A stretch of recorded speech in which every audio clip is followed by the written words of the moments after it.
All right, Chuck, let's do this. We got a lot to backfill.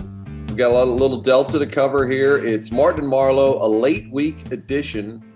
Remember the after school specials would always be a special edition, or Blossom. Did you grow up watching Blossom? With Mayim Bialik, I'm seeing all of these promos that she has a new show out. Yeah, of course. I feel like they always had a promo that said a very special edition of Blossom later tonight. This is a special edition, Martin and Marlow. So much Cardinal news to read. Well, really, I don't know if it's news or not, but conversation. Cardinals announcements to talk about, and I wanted to go to Vegas. You know, I'm not a you're the gambling guy, but I wish there was a place I could have wagered. I would have bet $1 million that John Mozeliak would bring up a Rosarena before anybody could ask, and he did in his opening statement, talking to the media about some of the Cardinals' moves and then the anticipated offseason. Before he said, and he's going through like a hit list of things that have gone on. They announced the Colton Wong decision, and then he's going. He obviously had like bullet points in front of him. He said, and Randy Arozarena had a great postseason. And I just did you feel the same way, like 100%, that he was going to try and get out in front of it before he got peppered? And there were follow up questions. There was more discussion about it, but I knew he was going to try and own it before anybody could kind of throw it in his face. Did you anticipate? Because our producer Dave Job at Fox 2 yesterday, we were in a group text, and he said, will anyone ask the Arozarena question? And I said, we won't even have to. He's going to bring it up. Did you have that same sense? Well, I didn't know 100% that he was going to bring it up himself, but you knew that was going to be a topic. And I don't think that's like a topic that John Mozeliak didn't know was coming and like it's off limits or anything. I mean, it's so obvious. Even if Randy Arozarena would have had a postseason that was half as good as what he had, it would have been a topic. But the fact that he had this record-breaking postseason, and I know there was more games this year, but still, even if you play an extra best 2 of 3, if you've shattered all these records from David Freese and you're surpassing guys like Babe Ruth and these unbelievable names and setting records for homers and hits and RBI. I mean, it's such an obvious topic with the fact that you trade this guy away. And I do think it's fair that right now, look, we can crush the Cardinals. We can crush John Mozeliak for this deal right now.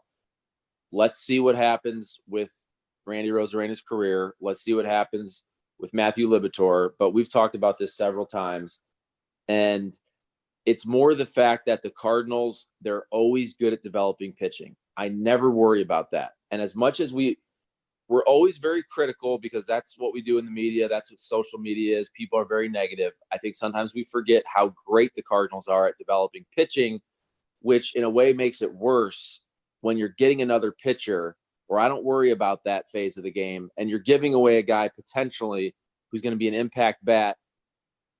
And I have a hard time seeing Randy Arozarena not being really good for a long time. I'm not saying he's going to be an MVP, but when you watch him hit and he's spraying the ball all over the field and he's hitting most of his home runs to right center field with a swing like that, staying inside the baseball, I just have a hard time believing he's not going to be pretty dang good for the next 8 years. And Mozeliak was asked, I think Randy Carricker asked, were there other players in the like? In other words, did Tampa want a Arozarena? Like, did they see something there and they had their eye on him? Or, and again, I don't think it was nailed down to a real specific answer, but the question was, were other players in the mix? And John Mozeliak said, to the best of my knowledge, I think it wasn't just Randy. Other players were discussed. Yes. Meaning, we don't know, but did they say, hey, throw in Bader, throw in O'Neill? And the Cardinals were like, no, you can have a Arozarena. That's really what you'd love to know. And I don't know that you'll ever get 100% clarity. Did they view him as a disposable part, you know? And he did say, we're going to go back and look closer at how we make these decisions. And this one's on me. And this kind of thing can't happen because obviously he's the star of the postseason. You know, the name that everyone remembers from October right now, I think is Randy Arozarena. So they said they're going to go back and look at it, but I would love to know more. Did they just kind of undervalue him and throw him into the deal? They had to give up some value to get Liberatore back. But I think the fan base that's frustrated, and it's not always the entire fan base. There's plenty of people who love the team through thick and thin. But the fan base that's been frustrated, considers the product stale, and is just disappointed in either the moves they've made or the moves that they're unwilling to make. I don't know that we're going to see a level of discontent like we will over the next few months because of the pandemic, which is real. But the money concerns, that frustrated fan base feels the Cardinals are cheap. I'm not sure they're cheap because the money they've spent is significant. And we don't even talk about Miles Michaelis, who's going to make $16 million next year. We focus on Matt Carpenter, and we should, because it's causing problems all around the diamond and in the lineup because he's there and he's getting paid a ton of money. But I just think the optics on it, even, I mean, you could have so much fun with it. Well, you kept the wrong Albert. You kept the hitting coach, Jeff Albert. You let Albert Pujols leave. You're letting Colton Wong go, but you got Carpenter and Fowler locked into deals. I just think the level of discontent is going to be off the charts. Some of the topics brought up are fair. They don't know what 2021 looks like. You don't know what revenue is going to be like. You don't know if there's going to be a DH. There is a great unknown. But the optics on the Cardinals saying, we're kind of tight on cash right now, it's just going to get them obliterated from the fan base that's extremely frustrated already. I agree with that 100%. And also, before I talk about that real quick, I just want to say about the Rays. I think with the Rays moving forward, even though we're crushing them right now for pulling Blake Snell, which I thought was a terrible decision, they're so smart. They're arguably the smartest organization in baseball for what they get out of how much money they put into their franchise. I would just say that if you're trying to make a deal with the Rays, figure out who they actually want from your team and then never trade that person, right? That's almost the way. One of the best ways to evaluate your own talent is call up the Rays and see who they want from your squad. And that's probably somebody you shouldn't trade with, because I don't see the Rays losing a lot of these trades. And then when it comes to the money with the Cardinals, I've criticized the Cardinals a lot for being very conservative and not going for it, especially at the trade deadline in recent years. Some of those years I totally got it. In 2019, I didn't. I thought they should have got a starting pitcher. This year, I totally understood, because I thought with a playoff format that was expanded with best 2 of 3, it's a real crapshoot. And then, of course, the best 2 teams in each league make it to the World Series. But I don't think that will happen every year if you have a best 2 of 3 type format. But I have to say that with what's going on right now with the pandemic, I get it. Like, I'm not going to criticize the Cardinals as much this offseason, because I think and I believe that they really are hemorrhaging money, that they were all this season. They probably will for most of next season. Nobody knows what it's going to look like, how many games, how many fans will be there. And I understand during a pandemic that is real, when you're having to lay off scouts and your special assistants and potentially just normal employees, not baseball types. I mean, every business in America is struggling right now. And so I get that the Cardinals will probably do nothing this offseason. And I think if you're a Cardinals fan, I think what you could hope for is, let's hope we get coronavirus in check. Let's hope that 2021 is the last year in sports that we have to worry about this in terms of it affecting revenue. And then next offseason, Carp comes off the books, Dexter Fowler comes off the books. I know they'll have to pay some other guys with arbitration, but maybe next offseason is back to a relative normalcy where the Cardinals can do some things. I don't think the Cardinals are going to do anything this winter, like nothing. The fountains and flags outside invite you in. Once inside, it's obvious what makes Marita Villa so special. It's the people that live there and the people that work there. I know for a fact it's a fun place to visit, been there many times over the years for special events, and you can tell the residents love it as well. Welcoming atmosphere, providing all types of senior living, independent living, skilled nursing, memory care. Marie de Villa Senior Living, that's what we're talking about. A single location. That means ownership is hands-on. The residents here are considered guests, and trust me, they feel that way. The beautiful grounds make it more of a campus-type atmosphere. I love calling it the Marie de Villa campus, located at the corner of Clayton and Weidman Road. I guarantee you've driven by there, probably seen the fountains going. Red for October baseball, blue when the Blues are deep into a playoff run. It's a family-owned facility. It's been in business since 1960. And for so many years, it was home to the Cardinals legend, Red Schoendienst. I encourage you to take a virtual tour or simply to read more about this special place. Go to mariedevilla.com. And I think unspoken is, hey, let's just get through 2021. And there's a lot of reasons why that makes sense for a lot of teams. Like, I don't know what, as you just pointed out, you just want to kind of get through it. And then for them, all that money that comes off the books at the end of 2021, but that's not real exciting. And that's where Ben Fred asked the question. Ben Fredrickson from the Post said, how do you balance, being responsible financially, but also create some excitement for your fan base? And Mo was kind of sarcastic about it and said, oh, we're asking an excitement question. But to Ben's point, like, well, what are you going to sell? You still have to put a team on the field and you hope your fans are interested. What are you going to market? What are you going to sell? And I think the answer is they're not going to do anything. And how are you going to get people excited about your team? I guess you could say Carlson is going to be an everyday player and hope that he does real well and get people excited about that. But he mentioned that the rotation is deep. I have rotation questions because right now you have Jack Flaherty. He's an ace. He's your stud. Dakota Hudson is out. Miles Michaelis coming off injury. Wainwright may or may not be back. Carlos Martinez, you may or may not be able to count on him. Are there guys like Austin Gomber who you could plug in who might be really good? Sure. But am I wrong here? I don't know that there's a lot of rotation depth as we sit here today because of all those guys I mentioned. It certainly took a huge hit with Miles Michaelis, with Dakota Hudson, and then all the uncertainty surrounding Carlos Martinez. So if you have those names and then you still have the Gombers and the Ponces of the world, I think you really do have, again, if you have those healthy names, you have great rotation depth, you have great pitching depth. But because you don't know what at all is going to happen with Carlos Martinez, Dakota Hudson not going to be there next year, Miles Michaelis, who knows what's going to happen there.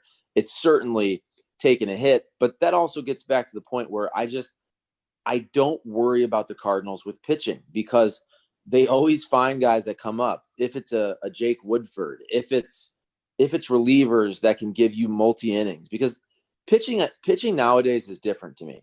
It's not as much about, hey, you're a starter, you're a reliever. Okay, you have some starters and you have some relievers, but I think it's equally important to have those hybrid guys that every once in a while they can give you a 4 to 5 inning start if somebody's hurt, if there's a doubleheader, whatever it is.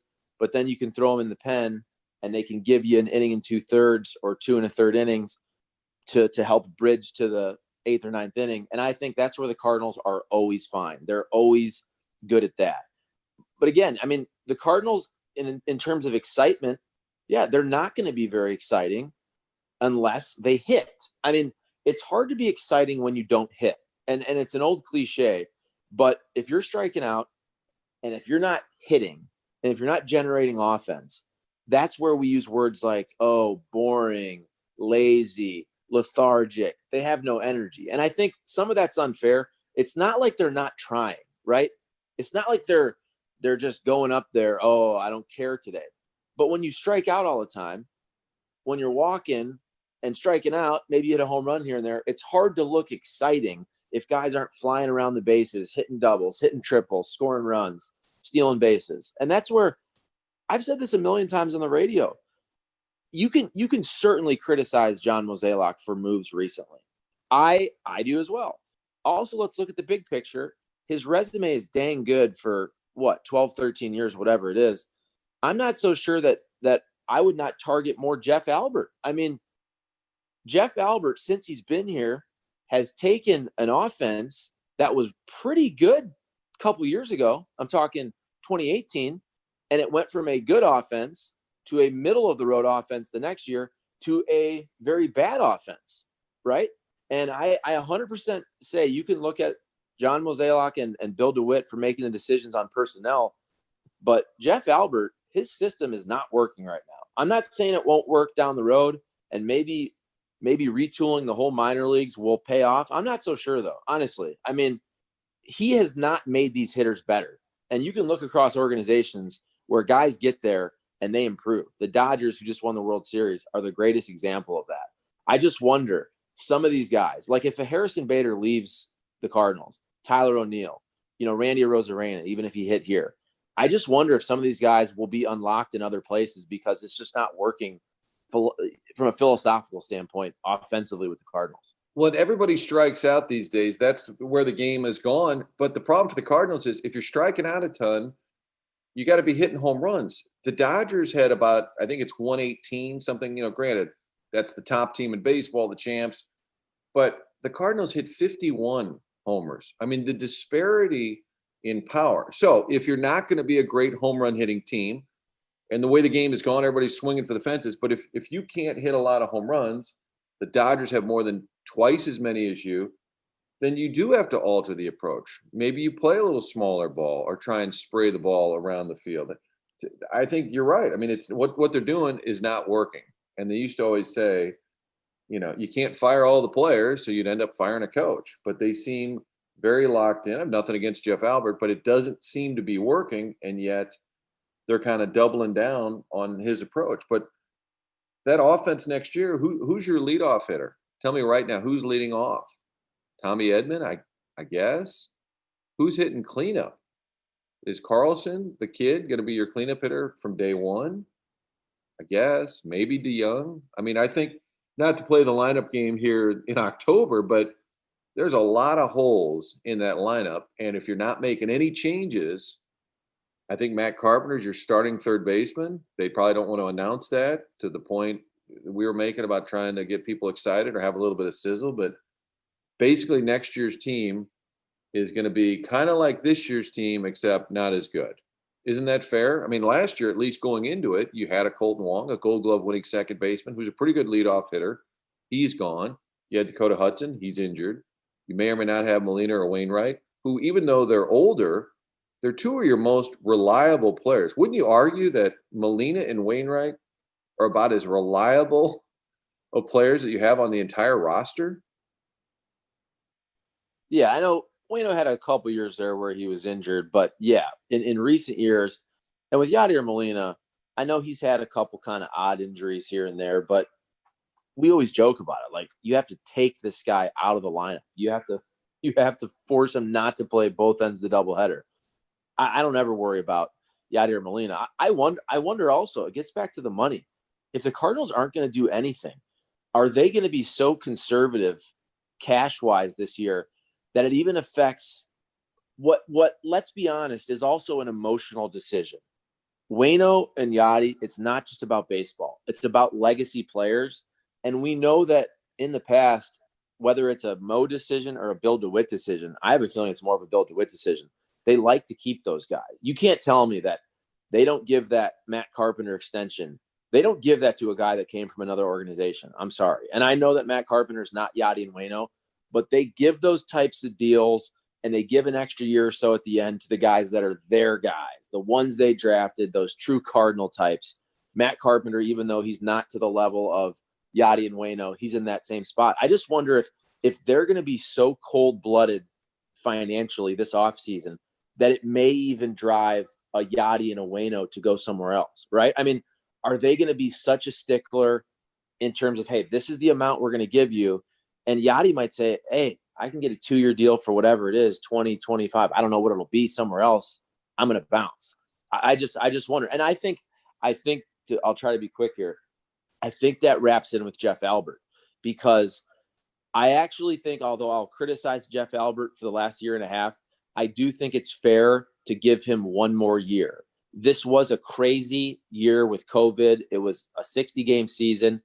And if you're going to be tight financially, you already invested all this money. You already invested all this personnel. Give Jeff Albert a clean season, see what he can do over 162.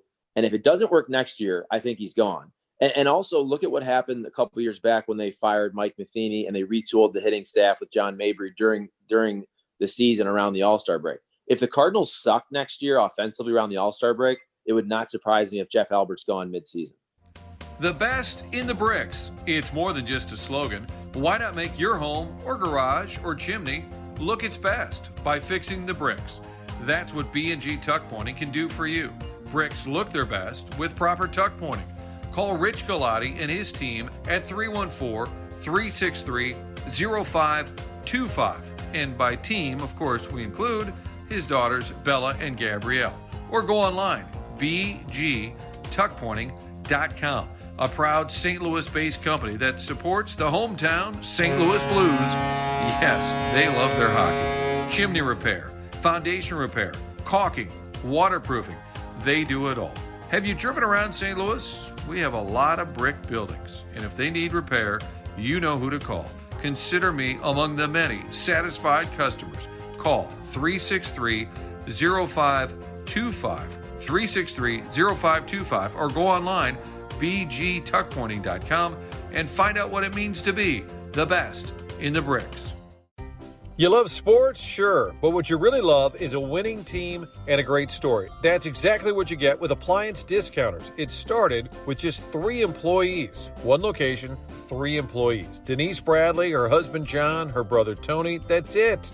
More than a decade ago. And for years, you've heard me talking about them. Here's why.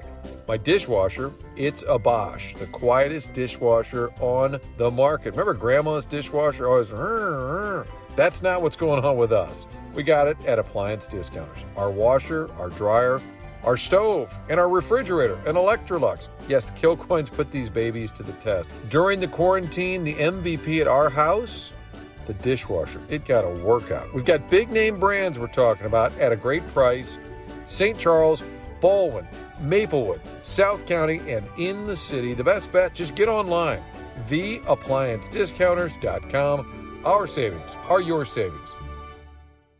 You know, it's not analytics based, but the idea of luck factoring in. And you and I have said many times, Cardinals are a really good franchise. They've made some really good decisions, but they've also been lucky. A lot of things just go their way. A lot of big October moments just sort of happen for them. And some of it is you have great players, but there's no denying that things just sort of go their way and work out. Even some of the deals that they couldn't get done, they got lucky. Player went somewhere else, got a big deal. Cubs probably wish they hadn't signed Hayward. The Price deal would have been a bad deal maybe here. But is it possible that, not that they've run out of luck, but now it's the opposite? Luke Voit goes to New York, and he's the next thing compared to Babe Ruth. And then Arozarena is literally on TV every night for a month straight, hitting homers. And they lock up Carpenter, and it turns out to be a really bad deal. And then Brett Cecil was a huge bust for $30 million. Is it possible, like, they've hit this unlucky, like they used up all their good? That's such a shitty baseball analogy, but I kind of feel like this is the stretch now where you were so blessed as a franchise that now this is some of the bad shit that's coming your way. That you can't quantify that, but it kind of feels like they're in this rut. Maybe what's more fair is that they've hit a stale patch. The product's a little bit stale. Unless Flaherty's, throwing a gem, it's hard to watch the offense get up there. It's not that exciting. And it just might be that this is kind of the lull. Like if you do Wikipedia, it'll be like the Belichick years. And it's like team almost moved. Like they break it down by segments. If you look at a franchise, and it's just kind of like the post-glory years. And you would start it with 2016 and just start listing how they were, they did win the division 2019. You can't deny that. But I just feel like they're in this stretch now. I don't know if luck has anything to do it, but it feels like where everything went their way for a while, now it seems like almost everything's going against them. Just the optics alone. Like if Molina signed with another team, can you imagine? People are already pissed off at this franchise, and then you take Yachty and let him leave. I think you're right. I think DeWitt says he's not leaving. He got involved in the Albert deal, the Pujols deal, and supposedly upped the money late. Bill DeWitt did not want Albert Pujols to leave. I think with Molina, you can't be paying Matt Carpenter 18 or 19 million and then say, well, we didn't have money for Yachty. I don't think you can. I think that's something that would leave a mark beyond next season. If you say, listen, we don't have any money right now for Molina, but you're paying Miles Michaelis 16 million, you're paying Fowler 16 plus, and you're paying Carpenter 18, 19. I know the pandemic hit, nobody could predict it, but I just don't think you can sell that to anybody. I get that 100%, Colton Parayko. However, I'll always say we shouldn't compare new contracts coming up to bad contracts. Like, it really makes no sense to compare what Yachty should make as what we think will be a productive player and catcher, even though he's older, to a horrible contract with Matt Carpenter. I mean, a guy that is probably worth what, maybe $1 million or $2 million. That's the type of deal he'd probably get, and he's getting 18, whatever it is. And same with Miles Michaelis. I mean, Miles Michaelis, we forget, was a fantastic signing when he came over from Japan. His first year, he was amazing. Probably didn't make a ton of sense to have to give him the extension after the best year he possibly had when he still had that next season. I mean, what's his value after he has kind of a ho-hum second season? And that's where, too, you said, is it a shitty analogy that it's bad luck? And I don't think it's a shitty analogy at all. I think it's very baseball-esque because we always talk about BABIP. It's kind of like batted ball luck, where every dribbler, every blooper falls in for a while, and then you hit all the atom balls, you hit line drives, everybody looks up your exit velocity, you're hitting 103 mile an hour line drives that are going for outs. And I think I probably am repeating myself because I think we talked about this on Monday, now that we're a 2 podcasts per week type deal here. Make sure you get subscribed. Martin and Marlow delivered directly to you on iTunes, Spotify. Get signed up, get registered. What are you waiting for? Yes, Charlie, sorry. Yeah. But John Mozeliak, didn't make a bad move for 10, 11 years. Honestly, he really didn't make a bad decision for 10, 11 years. I think you can make the case that the Cardinals did have a competitive advantage developing, scouting, whether it was analytics, whatever it was. They won every deal. They won every trade. Yeah, did they get lucky with some of the big contracts? But then you just wonder, baseball is so much smarter now, even though I think it makes the product on the field worse. But all these organizations have the analytics departments. And I think that the Cardinals probably had a 5, 6, 7, 8, 9, 10-year run, and they had an advantage over other teams. And I think that's probably not the case now, where a bunch of teams are now with them. You wonder if Luno leaving and some of the brain drain, some of the personnel that also left and going to other organizations. I think for a while there, the Cardinals had so many fantastic drafts, and then those players get to the big leagues, they had an advantage over other teams. And I think if you look at the last couple, 2-3 years, there's been bad signings, there's been bad trades. And I think it's hard to really get one over on other teams because everybody is sharing the same data. And in talking about frustrated fan bases, let's compare notes between what the Cardinals are doing and what the Blues are doing. So you lose your captain, your Alex Pietrangelo, and fans are like, what? You couldn't afford him? You didn't? Well, no, we made a legit offer. We went 8 years, $64 million. You can tell your fans, hey, we were right there in terms of market value. You wanted to get a little bit more. Okay, well, now what are you going to do? You're going to sit on that money? You're not? No, we're going to sign Torrey Krug. Just comparing those two, Petro leaves, Torrey Krug gets signed. Wong leaves, Cardinals say, that's it, we're done. Aren't the Blues living in a worse financial climate than the Cardinals because the NHL doesn't have the same money revenue that MLB does? I mean, I probably should have started with that point. I didn't really think about it, but how are the Blues signing players and maxing out payroll for next year? Aren't they in the same exact sports environment, and maybe worse so because MLB gets these huge digital payouts that the teams all get? Isn't that kind of crazy that the Blues are doing business and signing players and spending to the cap in this same current climate that the Cardinals, and they're not the only baseball team that's going to be talking about this, but it does seem crazy. And if I'm a fan, okay, no Petro, what do you got? Oh, you went and got Torrey Krug. Well, he's a good player. And the Cardinals will say, well, no Colton Wong. I guess they could still work it out, but unlikely. And what are you going to do? Well, we're not going to announce it, but we're basically going to do nothing. I would say no, only because this reason. Because baseball lost basically all of their revenue this year in terms of the gate with no fans in the stands. And so baseball is probably looking at, okay, we're going to have 2 awful years. We're going to have 2 awful years. 2020 was terrible. Maybe 2021 is slightly better, but it's still going to be terrible from a revenue standpoint. And that's where the NHL, remember, they played 70 games? Most of these teams played 70, 71 games. They hardly lost any revenue relative to a sport like baseball because they got almost their entire regular season in with fans. So for hockey, maybe they just have 1 bad season, and who knows?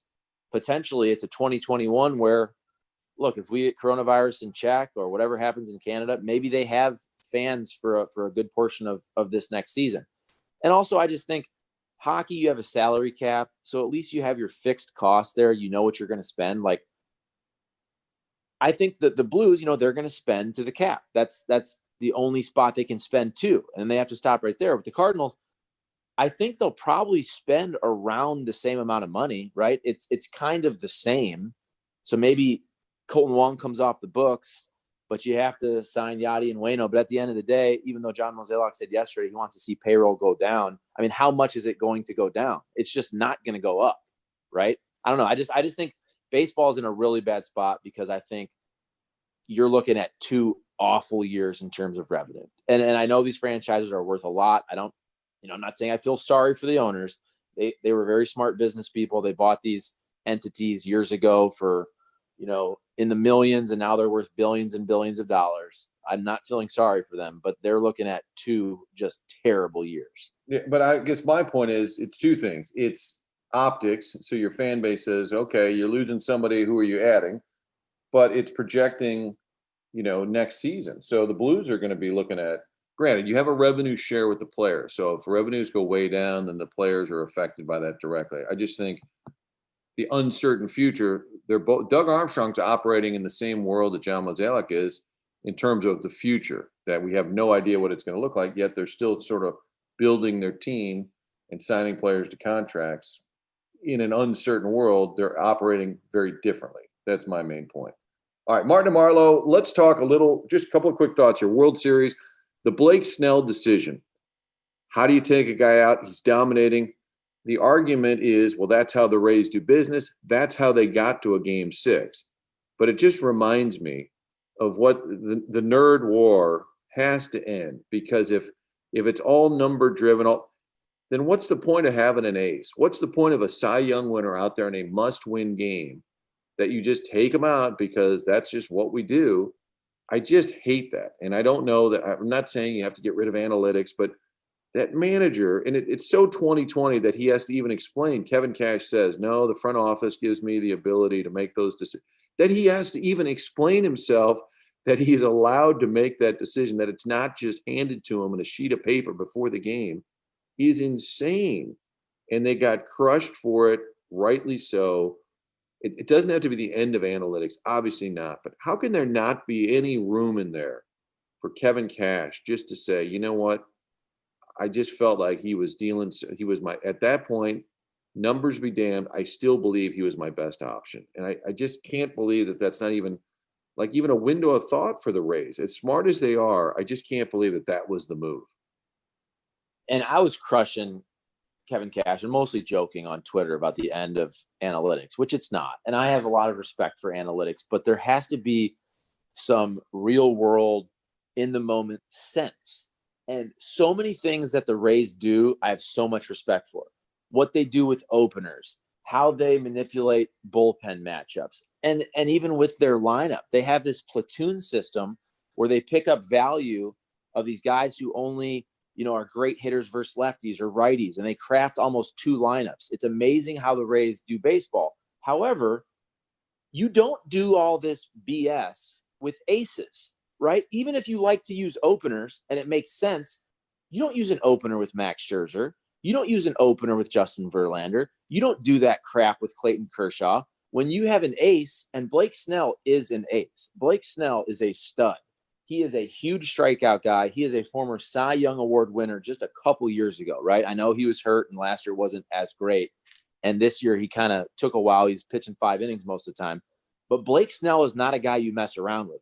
He is your horse that can get you 7 innings or 8 innings, or hell, even in a crazy day, 9 innings. And in that game, I can see if you're at 5 innings, you're at 97 pitches. He's at 73 pitches. He could have gone 7 innings. And that's a game you probably needed to win 1-0 or 2-1 to win that game. Blake Snell was dealing. And all that you need to know is asking Dodger players after the game. Dave Roberts talked about this. Mookie Betts talked about this. Some of the other hitters talked about this. Ask the opposing team, do you feel good or bad when that person's getting pulled? Every single one of them. I mean, Dave Roberts said he and Mookie Betts looked at each other and smiled. Like, thank God You just did the Dodgers a favor by taking out the dude that was shoving and put in a guy. By the way, it's one thing if you put in a reliever who's had 8 scoreless appearances and he's striking out 2 guys per inning in the playoffs. You took out your ace who was dealing, who had 9 strikeouts in 5 1/3 innings, for a reliever who was fantastic during the regular season, but had allowed a run in 6 straight postseason appearances and now 7. You were going to a guy who had not been good. That made no sense all the way around. Well, and aren't the numbers? That's the whole point. Is like analytics, numbers. Well, the numbers would tell you not to go to that guy. That's what I don't get. It's like, well, we did it just because that's what we do. Well, no. You're supposed to be smarter than that because you have all this data and number. The numbers told you that guy was fried or wasn't the best option. That's what I don't get. But maybe I'm just an old school crank. Maybe. And another reminder, Cope 24, the big gala coming up, and it's gone virtual this year, but we still want people to get involved. You've seen myself and Andy Strickland and Cam Jansen talking about it, and you can get online and get involved at cope24.com. I want to thank some of their great sponsors who are still supporting the mission there with Renee Howard and making parenting a priority, not just in St. Louis, but really around the country. It's a great mission that they have. I want to thank the folks at Gus's Pretzels. Everybody's heard of Gus's, and joining us now is Gus Kebby, and you are a 4th-generation pretzel maker, so it's literally the family business. Gus, thanks for being with us. Let's start with Cope 24 and you guys supporting that. Tell me what you know about their mission and why you guys got involved. Yeah, thanks so much for having me. We got involved. I personally got involved because my wife heard about Renee's her organization, really connected with it, and her family fostered when she was younger, and she, kind of brought me into it.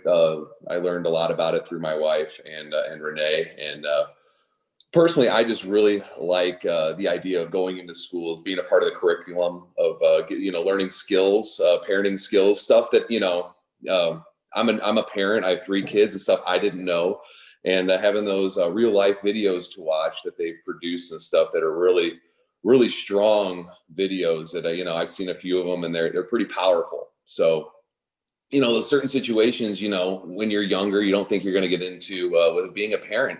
It's just how to adapt and how to take on those tough challenges when you're a young parent. So that's kind of the reason we got into it, was being young parents and seeing a need. My wife and I grew up in very